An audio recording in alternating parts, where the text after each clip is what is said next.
Hi, my name is Tamiya Robles. I am the owner of FixMyCreditNow850.com. I just wanted to do this video to let everyone know basically who I am, what it is that I do, and go into the truth about credit and credit repair. Who is Tamiya Robles? I am the owner of FixMyCreditNow850.com. I am a credit repair expert. I've been fixing people's credit for quite some time now. I have a good amount of clients that I work with, and I don't like to necessarily say I fix people's credit. I like to say that I restore their credit. The difference between fixing and credit restoration is, yes, I'm fixing the problems, I'm removing the negatives, but I also like to repair the issue. I like to build a client's credit profile. And through this journey, I also like to teach my clients so they understand their credit, they understand what credit is, and that they can move forward with the knowledge and a better understanding of how to use their credit, how to prevent any negative items from getting on their credit report, or if they do come back on, they can come to me to fix it. But they definitely understand the importance of credit and how to move forward and obtain positive credit trade lines, loans, and use their credit as leverage moving forward. What we're going to talk about today is the reality of credit, credit repair, getting help with your credit, the different types of credit disputes, the different types of credit repair specialists, fees, personal goals, and a little bit more. The three B's and your FICO score. So the three B's is just another way of saying the three credit bureaus, 3B, three bureaus, Equifax, TransUnion, and Experian. So you have credit being both positive and negative being reported to the three B's. And the three B's then report this information to FICO. FICO is the #1 credit company. There is a competitor named Vantage, which is FICO's only competitor. They use a different scoring system, but FICO is the most well-known company. So if you want to check your credit score and your credit report, you look at the three B's. You go to the three B's to see what's on your credit report. You can also go to My FICO and see your actual FICO score, and you'll see all of the three bureaus, what's on your credit report through My FICO as well. The most important scoring system and well known is FICO. So if you're trying to purchase a home, if you're trying to get a car, credit cards, things like that, you need to know what your FICO score is. And again, it's based off of what the three B's have reported to FICO. So just looking at the FICO scores a little closer, there are multiple FICO scores. There's different levels of FICO scores. And this chart gives you an example. I do see one FICO score missing that isn't commonly used, which is FICO Classic. But I do see FICO 2, 3, 4, 8. There should be a 5. FICO 5 is here, FICO 8. And we're at the point now where we have FICO 9 and 10 should be coming out very soon. But to understand the different versions of FICO, this chart should completely help you. So the most widely used version is FICO 8, and now I want to say FICO 9. But we'll stick to what this chart says, which is FICO 8. I like to look at FICO 8 as everybody's known friend, a popular friend. Everyone knows this person, they have different relationships with them, but this is the most known FICO score. This is what's called the consumer credit score.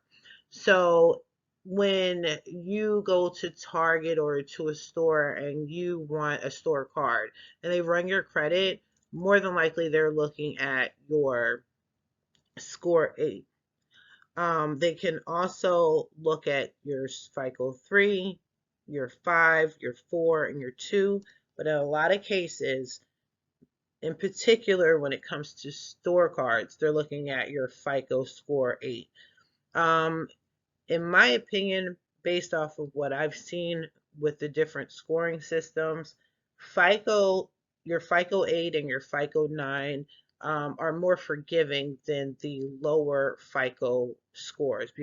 They're more forgiving than the FICO 5, for example, or FICO 2, or even a FICO Classic. So what that means is you can have both positive and negatives on your credit report, and you can still have a decent credit score if you're or consumer score, which is your FICO 8.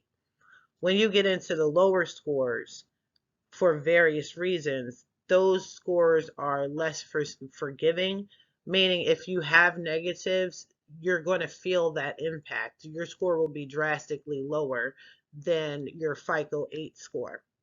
So, a lot of times, clients come to me and they want to purchase a home, for example, or they want to purchase a car. They look at their FICO 8 and they see that basic generalized score, and they are confused or upset that they didn't get pre-approved for a mortgage, because what the mortgage company is saying, their score is so much lower than what's on the FICO 8.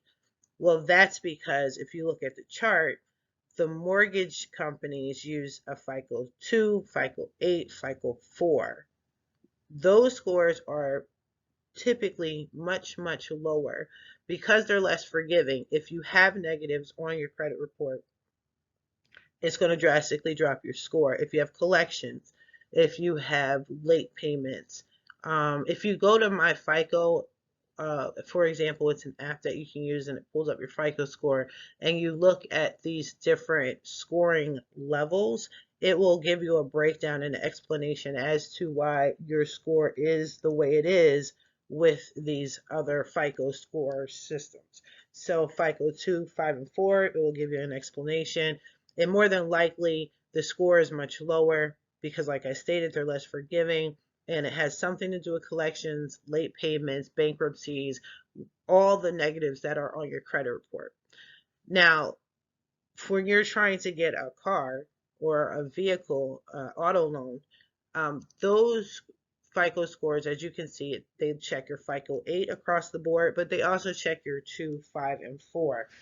Just to be entirely sure when you are going for any type of loan, one of the best things you want to do is to ask the lender which credit bureau do you pull from. A lot of times they pull from all three, and they give you an average score between all three. But you can also ask them, which scoring system do you use? Are you looking at your FICO 8, 2, 5, or 4, or all of them? So just understand what you're walking into, understand fully what your credit score, your FICO score is. So when you communicate to the lender, you know exactly what they're looking for. Before they even run your credit, what you might want to do is contact the lender, ask them first, then check your credit score. And if you need to fix it first and get some credit restoration, then definitely do so, and then go back to the lender. So you want to increase your score, strengthen it, fix whatever needs to be fixed, so you're more likely to be pre-approved for a mortgage or a loan of your choice. The next one is credit cards. Like I stated before, they check FICO 8, 3, 5, 4, and 2. I'm trying to tell you, score 2 is rarely used, but it is used mostly when you're trying to get a mortgage. Um, Classic used to be on here. Some companies look at Classic, FICO Classic, but it's very rare, and I think that's why it's not on this particular chart. But when it comes to credit cards, they look at your consumer report, but they also go a little deeper, and they do consider the lower scores as well. Again, if you're trying to get a credit card, I will contact the company first and ask them which credit bureaus do they look at, and which FICO score do they pull from, if they even know. Some some reps don't even know there's multiple FICO scores. But if you really want to know the answer so you can focus on fixing your credit if needed, or checking your own credit score out, then I would even ask a supervisor if the rep that you're initially speaking to doesn't know. And then again, the mortgage company, they look at the FICO 2, 5, and 4, in some cases classic, and these are just the more stricter FICO scores. Like I stated, they're less forgiving.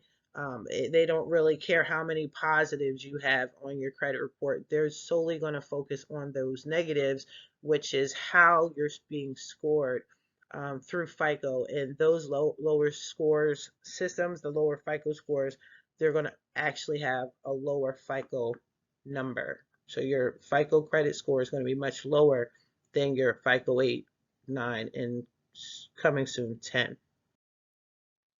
Now we're going to get into what is on your credit report. So here is a snippet of a credit report. This credit report was pulled from a company I'm partnered with called Smart Credit. If you look at the top left corner of the credit report, you will see one of my logos for my company, fixmycreditnow850.com. But here is a credit report through Vantage Score, which is, again, FICO's one and only competitor. But this is the top version of your credit report. I did obviously block out the customer's information, their personal information, for obvious reasons, but I will explain to you what has been blocked out, and it's common knowledge. You can take a look here at the report. So the first thing you're going to see when you look at your credit report is where the report is coming from. So it's coming from TransUnion, Experian, and Equifax. These are the Vantage credit scores, which is with TransUnion is 547, Experian 530, Equifax 560. Then you're going to have your personal information. You should always see on a credit report the credit report date. So the day you pulled your credit, the date should be on there. After that should be your name. Now, in a lot of cases, you might see your name misspelled. You might see multiple names. You might see your maiden name. You might see your past name, your changed name. You might see a bunch of different names. So by law, you should only have one name, and it should be spelled correctly on your credit report. After that, you should see your date of birth. Now, different credit monitoring systems like Smart Credit and even Identity IQ, they have their own versions of your date of birth. So some companies will show the month and the year. Some like Smart Credit, they'll only show the year. And some credit monitoring companies will show your whole year, the whole date of birth, the month, the day, and the year. So in that case, that's fine. Just make sure that they have all the information correct. And then you have your current address. Under the FCRA, which is the Fair Credit Reporting Act, then you only need to have one address reporting on your credit report. Previous addresses, believe it or not, are not needed on your credit report. That's not a necessity. But your current address is. This helps the credit bureaus identify who you are, and it makes everything current. The past is not necessary. Now, you may see mismatch information across the bureaus with your current address, but just take a look at that. Make sure that the address that they have as your current address is the address that you want them to have. Previous addresses, again, it's going to have a lot of addresses from the past. That comes from whatever's on your credit report, whatever credit account, debt collector, bank. When you signed up with those companies, that is the address that you signed up with at that time. So they're reporting information to the credit bureaus based off of how you signed up that day. So if you want to disassociate yourself with old debt, then you need to have your personal information corrected and the previous addresses removed. That's just a little tip, a little trick to getting negative items removed from your credit report as quickly as possible. And then after that, you should see an employer. Okay, I jumped ahead in the screen, but you should see the employer. The employer is not mandatory to be on your credit report, but you'll see it on there. You may see past employers. You may see your current employer. If you don't want your employer showing on your credit report, then get that removed. If you're fine with that, but you don't want the old ones showing, same thing, get it removed. Now, again, this is based off of a smart credit report. After you see your personal information, the next section of the credit report is going to be your credit summary. So this is just giving you a snippet of what you're about to see in the credit report. So it's going to give you the total number of accounts that's on your credit report, what's open, what's closed, what's delinquent, which is basically the negative accounts, derogatories, balances overall. This is positive and negative combined. This is the balance of the debt that is owed or that you have showing on your credit report. Any payments that have been made or that you're currently making are going to show. If this account credit report has any public records, it's going to show. Any inquiries, it's going to show. So this is just going to let you know what you're going to look at in a moment. Again, this is just how smart credit is set up. Different credit monitoring companies report things differently. But if you look under account history and it says at a glance, you'll see the color codes and what they all mean. So with smart credit, all their colors mean something, and they're going to put that on a credit account, on every single account. So you have colors dated showing not open, unknown, current, and then you get into late payments. And so this is for your late reportings, your payment history. Sometimes the creditor is just simply not reporting the information, and that's fine, as long as the information is accurate. So if you see a lot of green, that's a good thing if you strictly want to look at colors. But when it gets past the green, you're looking at yellow, reds, oranges, and blacks, then you know that this account is in trouble and it needs to be fixed. Once you get past the summary page, then the credit report, again, this is through Smart Credit, then it goes into account details. So when you scroll throughout the credit report, you'll start seeing different accounts and what their status is. In this particular case, we're looking at a negative account that's in collections.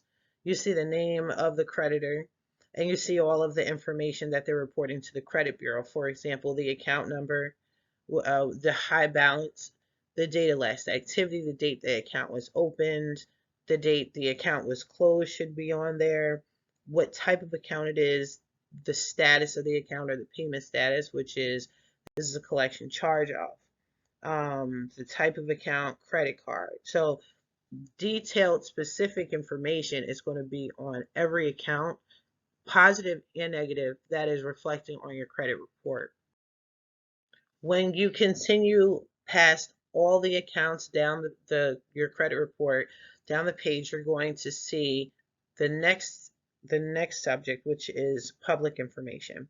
Your public information is going to be your judgments, your bankruptcies. They're going to show here. In this particular case, this client of mine did not have a public record. But if you have a bankruptcy, you're definitely going to see it here, and any judgments going against you will be right here. Beneath that, you're going to see inquiries. Now, this particular client has a ton of inquiries. It's going to show what the creditor's name is, the date the inquiry was made, and which credit bureau it's under. So here you'll see how many inquiries you have. As you continue further down in your credit report, this is actually the last bit of information that you're going to see on your credit report. Here it's going to show you the names, the addresses, and the phone numbers to every company that is reporting on your credit report. If you can see here, there's multiple Capital One addresses. So what that means is simple. It's self-explanatory. These are the locations that pulled from this particular person's credit report. And they have to give you, by law, under the FCRA, they have to give you the information of the people that, or the companies that are looking at your credit report. They checked your credit report, that put information on your credit report. You have to know that. This allows you, when needed, to challenge anything that shouldn't be on your credit report or fix anything. You have to know who's doing that. So that's why all credit reports should have the name, address, and phone number of each creditor. Scores and lenders, credit scores, and what lenders want to see. So we're going to get into that now. Okay, what we're looking at now is what makes up your actual FICO score. What are the calculations? So you have your payment history, which makes up 35% of your credit score. The amount of that you owe in debt, that makes up 30%. Your credit length is 15%. The type of credit that you have, it is 10%, or credit mixture, which is really good to have. That's pretty important. And any new credit that you have received on your credit report. So all of that these are the factors that you need to take heed to when you're looking at your credit report. A lot of people like to look at Credit Karma because it gives examples again in colors to make it easier to understand. But you want to pay attention to that. You want to make sure you pay your bills on time. You want to make sure you have some sort of history, payment history. If you don't have that much credit, you may want to consider getting on a trade line that has some age to it, because payment history is such a big portion of your credit score. You want that boost. Getting on a trade line is pretty ideal. It's a quick, easy way to jump your score if needed. If you owe debt, well, you will always owe debt if you have a loan, if you have an open account. Um, Collectively, how much debt do you have and how much do you owe? That is 30%, which is basically your overall credit. How much credit do you have? There's some people that don't have credit at all, so, or they have very little, or they had credit and they paid off all their debts and they have nothing. So that's 30% of your credit score. Then it's the length of credit, how long you've had credit for. That makes up 15%. Again, if you need to be on a trade line with some history, you definitely want to do that to bump up your score. The types of credit or credit mixture, that's pretty important. So for example, you might have credit cards, you might have a mortgage, might have a car loan, a couple car loans, you might have store cards. These are good mixtures to have, and the more of a mixture or different types of credit that you have, the positive, the more your score will increase. And then new credit is a small percentage of the calculations, but it's still effective. So if you recently applied for something and got approved, that's pretty good. Again, it's just a small portion. Now, if you look on the right side of the screen, you'll see what each credit score means, if it's good to excellent. So 300 to 599 is considered very bad credit. 600 to 649 is poor, and then it gets better. 650, 699 is fair. Good is 700 to 749. Very good, 750, 799. Excellent, 800 to 850. I do want to give you a little side note. A lot of people that have 850, they have extremely old credit that is in good standing. A lot of times, people are shooting for that score and they're struggling. And they're like, I pay everything on time. My credit score is amazing. I got a good mixture. I have a good history. But having good history is having over 6 years of positive credit. But even better than that, if you have longer history, like 20 years, 30 years, then you'll reach that 800 mark. Another little secret, so to speak, is that if you already have a credit score of, let's say, 750-ish, let's say 730 even, you're already considered in you're going to be treated as if you have a credit score of 800. So don't stress too much. You'll still reap the benefits of having good interest rates when you get credit cards, mortgages, things like that.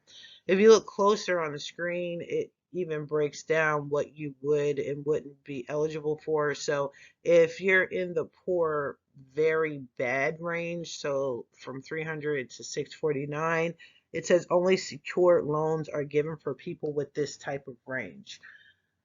I do not like secured credit cards for people that are trying to build their credit, unless you're a young person and you don't have any intentions on applying for credit within the next couple of years, or if you're a young teenager. Um, but other than that, I'm not really a fan of secured credit cards. Um, then the next group of numbers from 650 to 749 from fair to good, it says you will be eligible for most loans with good rates. So that's what you want to strive for. You always want to strive for the best, but if you want to get a house and you're trying to work quickly, and you're in poor, very bad status, you want to work towards as quickly as possible getting fair to good so you can get some good rates. And obviously, the creme de la creme is the 750 to 850. You can expect the lowest possible interest rates on the best terms. So there you have it. Now we're going to get into credit repair. What should and should not be on your credit report? So let's talk about what should be on your credit report. Some of this information is what we went through already. You should have one name, one current address, one date of birth, one employer. Accounts should be reporting 100% accurately across all three credit bureaus. The creditor's name and account number should reflect on the accounts that are reporting on your credit report. You should have the full name, full address, contact number of all the companies reporting on your credit report and companies that have pulled from your credit report, such as inquiries.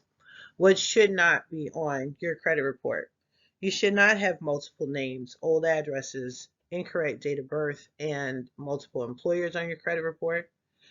There should not be inaccurate information coming from the accounts that are reported on your credit report. If you have accounts that you're paying for and it's one account, then across all three credit bureaus, that same identical information should reflect on all three credit bureaus. Multiple accounts with the same debt, that should not happen. Those are called duplicate accounts. There should not be a duplicate account. If you're paying for one account, one loan, it shouldn't be reflecting more than once on your credit report. Accounts with missing name and account numbers.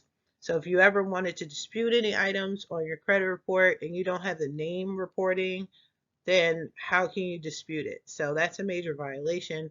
That should not be on your credit report.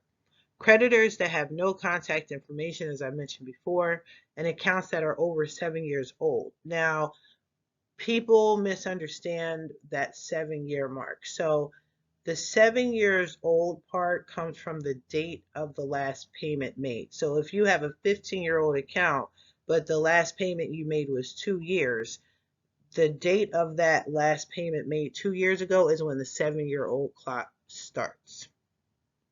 Credit repair help. So there's different ways that you can get your credit fixed. You can do it yourself. A lot of information is free. You can get a lot of your information online, YouTube, Google, asking your friend, figuring things out, um, doing some research, going to the library. You can fix your own credit. You can hire an attorney where you're obviously paying whatever fees and charges that an attorney charges a client, but you can hire an attorney to fix your credit. Just a little side note about that. Attorneys that fix credit, they actually use the same credit repair letters that a credit repair specialist uses. They use they go through the same channels. It's identical.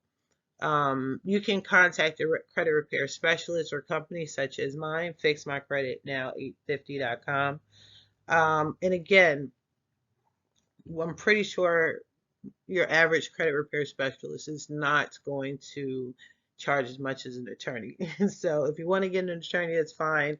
But if you want to hire someone to fix your credit, it's best to get an expert such as myself to fix your credit, because this is what we specialize in, and that's it. It's not um, no other type of category. It's just strictly credit and credit repair. You can always wait to 7 years for your debt to drop off. Just so you know, another reality about credit is your credit doesn't always necessarily drop off in 7 years. It's supposed to, but it doesn't always drop off. Why? Well, the credit bureaus are dealing with millions and millions of disputes um, on a day-to-day basis. They're not going to just sit there and wait 7 years for your account in particular so they can remove it. So what you need to do is, if you notice that your account has been past the 7 year mark based off of the date of the last payment made, then you need to dispute that account, bring it to the attention of the credit bureau so they can remove that negative off of your credit report. And then there's always prayer. You can always pray your debt away and hope for the best. Let me know how that works. Type of credit repair specialist, expert am I? We're going to get into that. I am what you call a factual disputer. I do not challenge whether or not my clients owe a debt to the creditor. What I like to do is I like to show the Bureau how they are somehow violating my client's rights under the FCRA per their reporting. So based on how they're reporting these negative accounts to the credit bureau, I challenge that. So just to give you a quick overview of what I'm talking about. So this is the same negative account that I showed you guys earlier. This is how it's reporting on the credit report. This is how they're reporting to the bureaus. And this is what affects this person's FICO score. Everything that we just discussed. Now, remember how I stated the information is supposed to be 100% accurate across the board. Well, in this case, there are a lot of inconsistencies with how this creditor reported to the credit bureaus, which is a problem.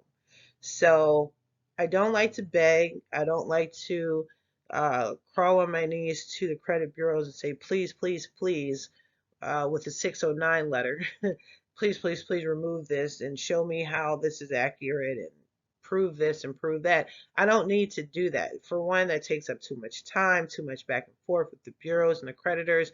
I just like to get straight to the point, put their feet to the fire and say, hey, this is how this account has been reporting, and these are the issues. They're inaccurate information, and it needs to be removed because this violates my client's rights. So if you look at the high balance in this example, it says that the high balance is $630 with TransUnion, $630 with Experian, but Equifax says it's $500 balance.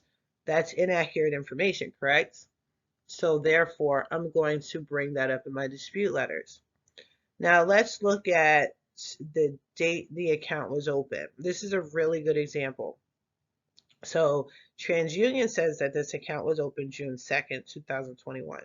Experian says this account was open June 1st, 2021, and so does Equifax.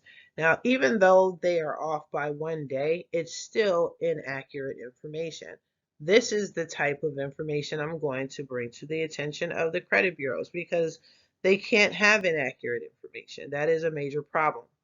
Now, one of the biggies are a close date, is the close date. So if this is a collection account, like if you look at payment status, you see collection account, charge off, right? Then it shouldn't be open. It should say closed across the board, which it does under account status. But then you should also give me a close date.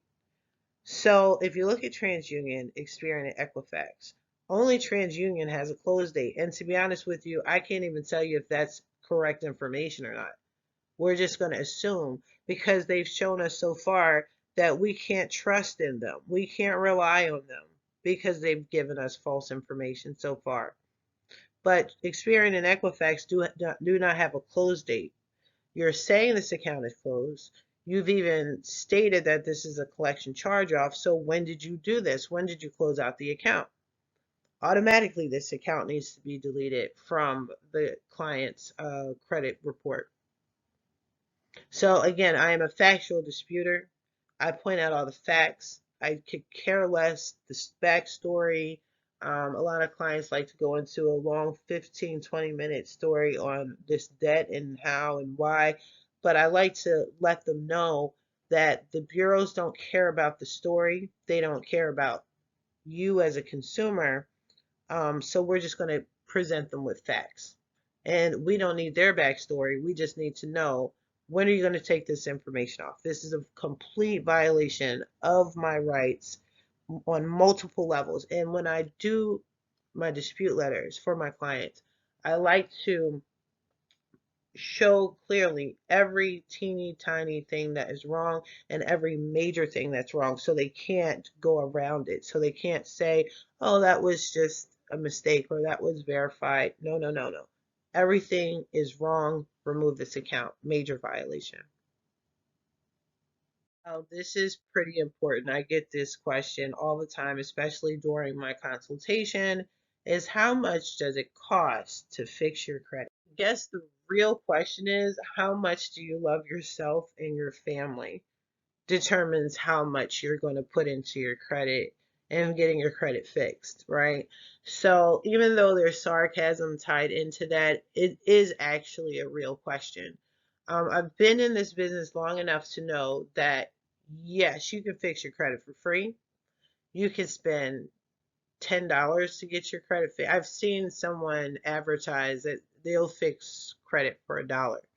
And then I've known clients that paid thousands of dollars for credit repair. It depends on what you're worth, how important this is to you.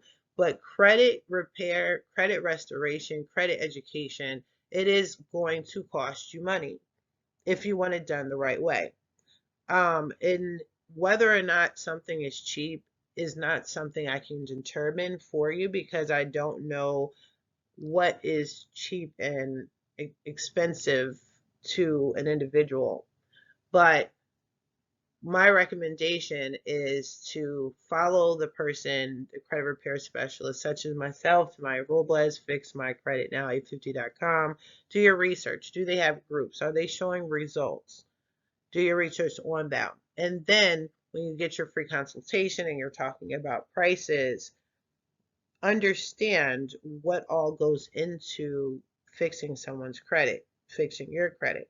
If you have a lot of heavy items on your credit, like a bunch of collections or a bankruptcy, child support, student loans, these are major heavy hitting items that need to be disputed and need to be removed off your credit report. So you would have to assume that that is going to take some time, effort, and money. So how much does it cost? How much are you willing to spend? And what is the importance of fixing your credit? What are you trying to accomplish? What goals are you trying to seek here? If it's no big deal to you and you really don't care, then that's fine. Pay accordingly. But don't forget, in a lot of cases, you get what you pay for. So that's something you have to consider. But yes, credit repair does cost something. We all have our own fees. And that's just how it is. If you want to go shopping and compare credit repair specialists with each other, that is something you may want to consider doing. If you were referred over by a company or a realtor or a friend, um, that's something you want to consider too. But just understand, keep in mind that it's definitely going to cost you something unless you're doing it for free. Another question that I get all the time is, how long is this process going to take?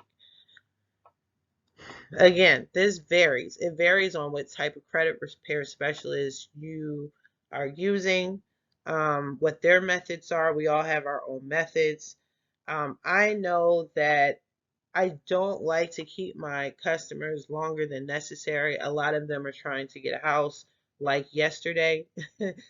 So there's always, time is always of the essence. So the way I dispute things personally is I use hacks, I use tricks, I use special techniques. I do everything I can to get as many deletions off a person's credit report as quickly as possible.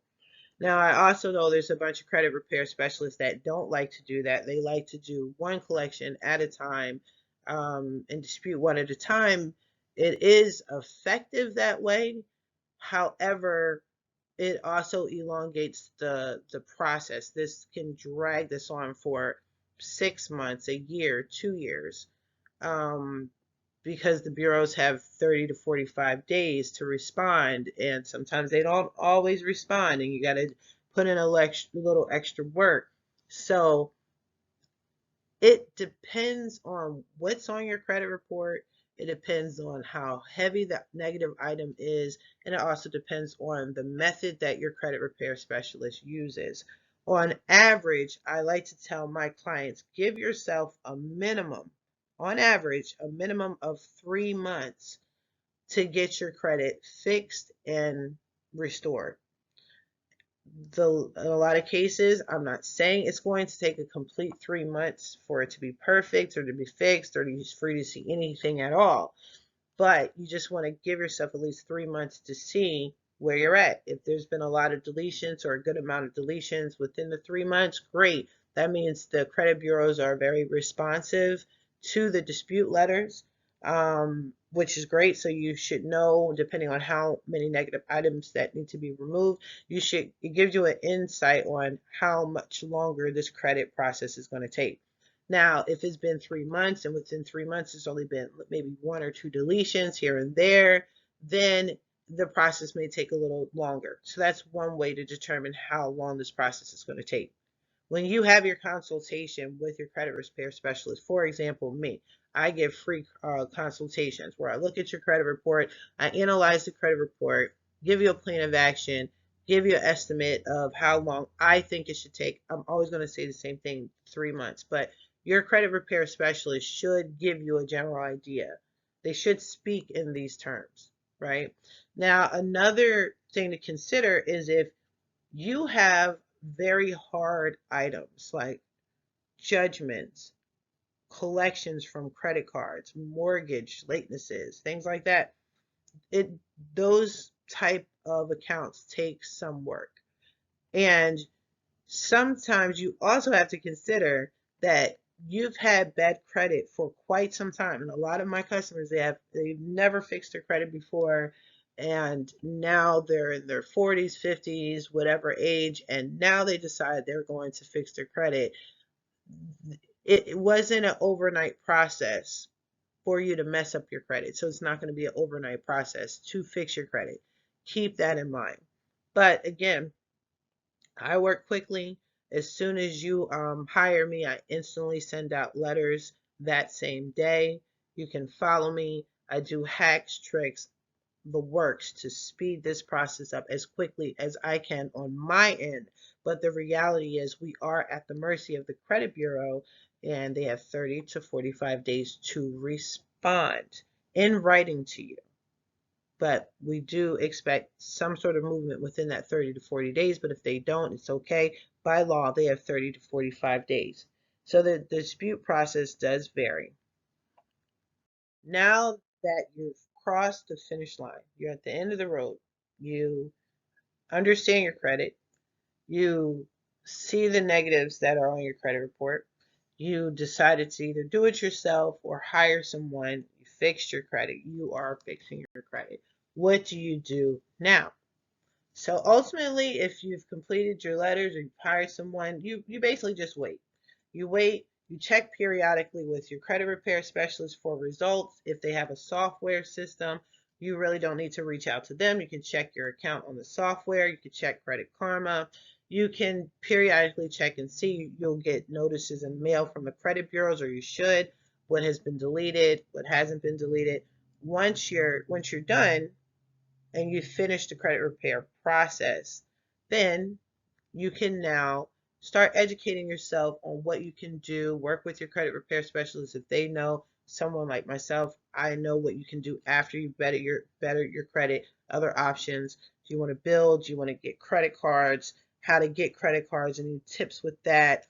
Maybe purchase a home, purchase a car, whatever your goals are moving forward. Now that you've fixed your credit, you've restored it, you've repaired it, you want to then start planning on what you want to do moving forward when all else fails. So you've done everything you can do, or everything you felt was right to do, and you feel, hey, I've been with my specialist for 6 months, 7 months, or whatever your limit in your mind is, and you feel like you've hit the end of the road and things aren't moving the way you personally feel they're moving or should be moving, talk to your credit repair specialist. See what other options there are for you.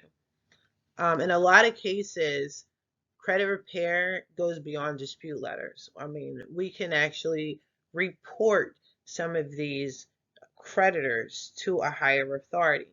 You can file a CFPB report. Your specialist can do that. A FTC report, right? There's other things you can do. You can report to the BBB. There's multiple things. You can go directly to some of these companies, speak to the CEO. There's also other aggressive ways that you can handle some of these debts. And ultimately, you can actually sue. I have discussed this with multiple clients before. I've seen a lot of things that were put on people's credit report that were flat out illegal, truly illegal. Um, and it's up to you to want to take it higher. Now, I understand that a lot of my clients have a goal where they quickly want to get a house, quickly want to get a car, quickly want to get credit cards for whatever reason. And they may feel like they don't have the time to take it to a higher authority beyond the credit bureaus, because that takes work and that takes effort as well. But that is something to consider, and it's very much effective, very much effective. So consider that as well. Okay, so now we've come to the end of this video, and if you have listened to the whole video, I want to say thank you very much, and hopefully you've learned something. I hope that these videos that I post are helpful and beneficial. What I like to focus on is credit education always. Yes, I am the credit repair expert. Yes, I like to restore credit and not just fix credit. But ultimately, if you don't understand what's going on, you'll always have the same problem with your credit over and over and over again. So you're going to see a lot more training videos. You're going to see a lot more education videos. I need you guys to understand so you don't become a repeat customer. I love business, yes, I do, but I care more about your education, and I don't want you guys to become repeat customers, whether it's with me or someone else. So education is huge. These are the multiple ways you can reach out to me. This is my direct cell phone, so give me a call if you have some questions. My number is 267-536-9296. I have a website. My actual company is called fixmycreditnow850.com, and it's also a website. Yes, the .com is part of my company name, so there you go. My email address is fixmycreditnow850@yahoo.com if you want to shoot me an email. My Facebook groups, I actually have a ton of Facebook groups, but these are the main ones. Credit and First Time Home Buyers Club. That is my main group. It's a new group. However, I put everything I know into that group. I go live on that group every Wednesday to answer any questions people may have. I also post my lessons and videos in that group. I do a lot with that group. There's a bunch of realtors in that group, so if you're looking to purchase a home and you need a realtor, that is definitely the group to join. There's a mortgage broker as another admin in the group, so if you need her, reach out to her. You'll see her information in the group as well. My next Facebook group is Credit Repair Tips, Tricks, and Training. It speaks for itself. And R Estates LLC is my newest group, another new group that I have, but I'm currently building on that. So these are multiple ways of reaching out to me. If you want to schedule a free consultation, definitely go to my website, which is fixmycreditnow850.com. Keep in mind, I am on the East Coast, and the company's on the East Coast for now. So if you are on the West Coast or any other coast outside of the East Coast, just keep that in mind when you're scheduling the appointment. I have a lot of my West Coast people that forget or don't realize that I'm not on the West Coast with them, and that, but I stay up for you guys. So that's why my hours are they're later to accommodate everyone. But again, thank you for watching this video. Hopefully you guys have learned something, and if you want, reach out to me. Join the groups. You're definitely welcome. All right, you guys have a good one.